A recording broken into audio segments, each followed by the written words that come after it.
Back in high school, my friends and I had this hangout spot that felt like it belonged only to us, a baseball field tucked behind an abandoned grade school. We always assumed that one day we'd show up and see a construction crew tearing the whole place down, but that never happened, at least not when we were kids.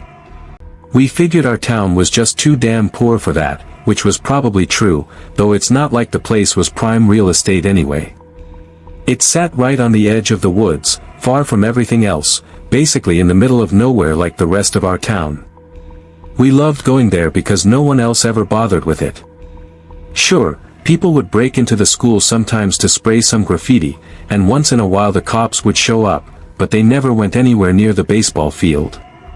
It became a safe haven for our group, and that meant a lot because plenty of my friends didn't have great home lives. Especially my buddy Tim, whose mom would call the cops on him for whatever nonsense she could dream up that day. But out at the field, they couldn't touch us. We spent so many summer nights sitting on those rusted bleachers, smoking and talking about who knows what until the hours slipped by. I loved that place, we all did. Still, even before everything happened, there was this one thing about it that always unnerved me. An old lamp right next to the bleachers still worked for some reason, something the town must have forgotten about too. It cast this dim orange glow, and since it was the only light around, it wrapped us in it without really illuminating anything. Whenever I got too high, I'd stare off into the thick darkness of the woods and think about how someone, or something, could be watching us without us ever knowing. It got under my skin, but eventually someone would crack a joke or say something dumb and I'd forget about it for a while. Still, I wonder how many times something really was watching. I'll never know. Early that summer, one night when Johnny and I were heading up to the field, I must have left before him because his car wasn't there when I arrived. I figured I'd just head in alone and get a head start, even though none of us liked going through the woods by ourselves at night. We pretended to be tough, but none of us were that tough. Honestly, the thrill kind of excited me. I made my way past the school, through the trees, and out into the field. I waited 10 minutes, then lit up when he still didn't show. Another half hour passed with nothing, and the thrill had completely worn off. Feeling uneasy, I headed back to my car, jogging most of the way. I texted him a couple of times, but he never responded, so after sitting in my car for a bit, I just drove home. When I woke up the next morning and saw no text from him, I was annoyed but didn't think much of it until my mom asked if I'd seen him. I hit up all our friends, but nobody knew anything. The last any of us saw him was 2 nights earlier at the field. A day passed, then another, and soon the whole town knew he was missing. Search parties popped up everywhere, and my friends and I went on a few ourselves, but we found nothing. No one did. His body was never recovered.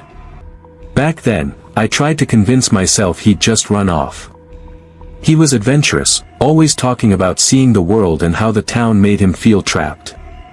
But deep down, I knew he wouldn't leave without a word. He would have left a note, probably tucked somewhere on those bleachers so only we'd find it. After about a month, I went back to the field alone. I was so angry at everything that I didn't care if something in the woods tore me apart.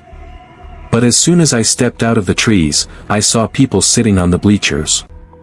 For a moment I thought my friends had beaten me there, since we'd never seen anyone else at that place before, but these weren't my friends.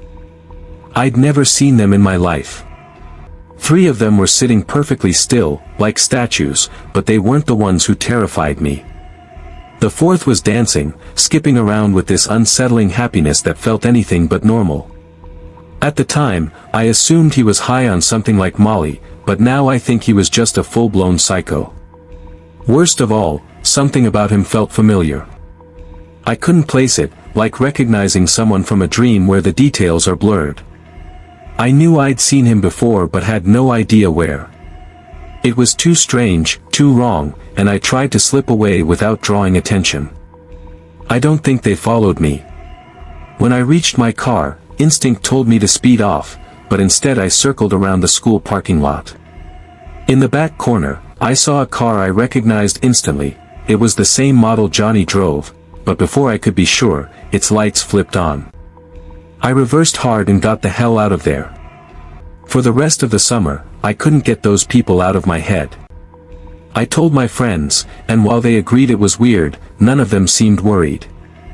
I stopped going to the field altogether. One late July day, missing Johnny, I dug through an old yearbook, looking for good memories. That's when I found him. In the background of a sports photo, one of the janitors stood there, and the moment I turned the page, I knew it was him, the dancing man. Same face, same hair. I told my friends, but they didn't know what to make of it. Eventually, I went to the cops. They clearly thought I was losing it, but they claimed they ran a background check anyway. They said nothing came up. Even the social security number he'd given the school didn't lead anywhere. I tried researching him myself but found nothing. The man was a ghost. Near the end of summer, I went back to the field with a few friends, but I couldn't shake the feeling of being watched. Staring into the dark woods made me sick with fear.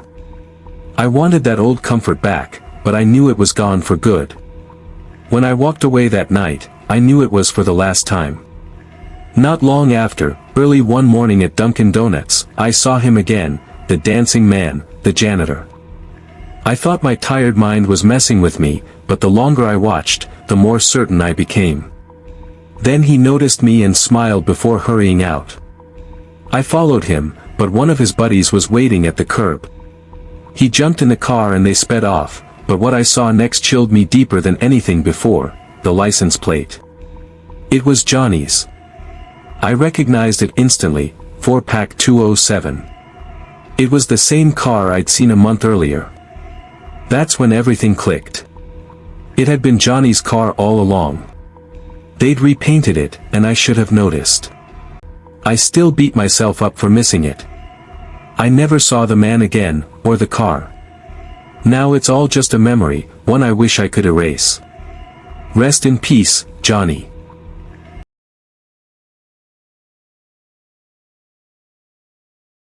It was the summer of 2024 and my three buddies, Jake, Sam, and Marcus, and I were desperate for a break from our internship at the Kennedy Space Center. We'd been buried under rocket data for weeks, and as star geeks, we were itching for a night beneath a pristine sky. We scanned light pollution charts and Google Maps until we locked onto a remote clearing deep in Tate's Hell State Forest, a swampy, desolate stretch of Florida's Panhandle. The name came from an old legend about Sebe Tate, a settler who vanished in the swamp back in the 1800s, supposedly cursed, but we brushed it off. Ghost stories were for kids, we just wanted stars. Our home base was an Airbnb, a cozy little cabin near Apalachicola about 30 miles from the forest's edge. After work that Friday, we crammed into my Tesla Model Y and Marcus's Mustang with blankets, snacks, and a telescope. No camping gear since we were sleeping at the cabin. The 7-hour drive from the center drained us, and we arrived late, tossing our bags down and grabbing a quick snack before heading back out. The final stretch into Tate's Hell was brutal, narrow dirt trails twisting through dense pines and murky swamp water, the air humming with cicadas and the occasional splash of something unseen. With no cell service, we relied on walkie-talkies between cars, their static slicing through the dark. Around 2 a.m., we reached the clearing, exhausted but buzzing. The sky was unreal, stars blazing like they were close enough to touch. We set out blankets, aligned the telescope, and dove right in. 15 minutes later, Sam's voice crackled over the walkie-talkie from the Mustang. "Yo, you see those headlights?" he muttered. My stomach dropped. We turned, and a faint glow crawled along the trail we'd driven in on. Out here, 40 miles from the nearest town at 2 in the morning, nobody just shows up. Whoever it was spelled trouble. Jake grabbed the walkie. "Flash them. See what they do." I flicked the Tesla's headlights, 3 quick bursts. An old rusted pickup rolled into view, stopping about 100 yards away. No honk, no wave, nothing. Then we saw them, shapes stepping out, 2 or 3, silhouettes in the glare. They just stood there staring. And then came the voices, faint and garbled, drifting through the swamp like whispers we couldn't decipher. "This is messed up," Marcus said through the radio. Sam sounded shaken. "Those voices, nobody's out here at 2 a.m. for anything good." I swung my flashlight, but it barely cut through the darkness. The whispers kept slithering through the air, low and sinister, making my skin tighten. Jake tried to play it off. "Maybe locals, but let's move." We agreed to find another spot, with one rule: if those headlights appeared again, we were racing straight back to the Airbnb. We turned off the main trail, knowing that anyone following us now meant they were after us. A mile down a side path, we found another clearing and set up again, nerves frayed. 5 minutes later, Marcus's voice exploded through the walkie. "They're back." My heart sank. The same headlights sliced through the dark, much closer this time, followed by an engine rev that felt like a threat. "Get us out now," Sam said. We scrambled into our cars, Jake and I in the Tesla, Marcus and Sam in the Mustang. I floored it, the Tesla lurching over roots and branches that scraped underneath like claws. The truck's headlights pinned us, high beams blazing in my mirror. Jake shouted into the walkie, "Marcus, you good?" "Barely, they're right there," Marcus answered. We were 40 miles from any kind of help, just 4 young, basically defenseless interns, trapped in a place literally called Tate's Hell. Nothing good lived out there. I pushed the Tesla as hard as I could with Marcus close behind. The trail curved, and for a second their headlights vanished. I prayed they'd lost us. But moments later they reappeared, like they were playing with us, fully aware of how stuck we were. We hit a fork and I swerved left, hoping it led to pavement. The truck followed. After what felt like forever, the dirt turned smooth beneath us and a faded highway sign came into view. I looked back, expecting those headlights, but the road behind was empty. Marcus pulled up beside us and we stopped on the shoulder, breathing hard and staring into the dark, the forest now quiet except for crickets and the soft static of our walkies. The drive back to the Airbnb was silent. When we got inside, we locked the door, but even the cabin felt unsafe after what we'd gone through. Who were they? Maybe poachers, maybe people running something illegal, maybe something tied to those whispered legends of Tate's Hell. At 2 a.m., in a place like that, nobody's out there for anything good. The way they watched us, the way they chased without rushing, it didn't feel like a prank. It felt like they wanted us scared. We never went back. We don't talk about it, not at the Space Center, not anywhere. But when I'm driving those lonely Florida roads at night, some part of me is always on edge now, hyper-aware in a way I never used to be.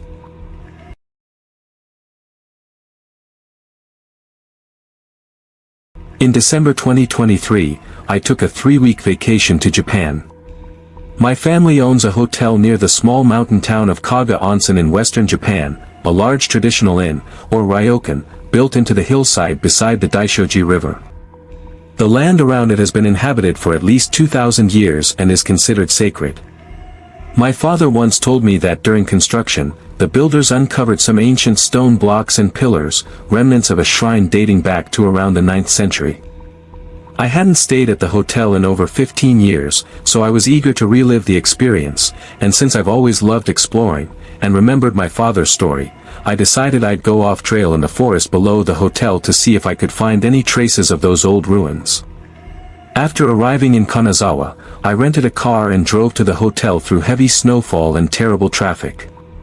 What should have taken an hour took nearly 2, and when I finally reached the hotel around 8 p.m., I let myself in.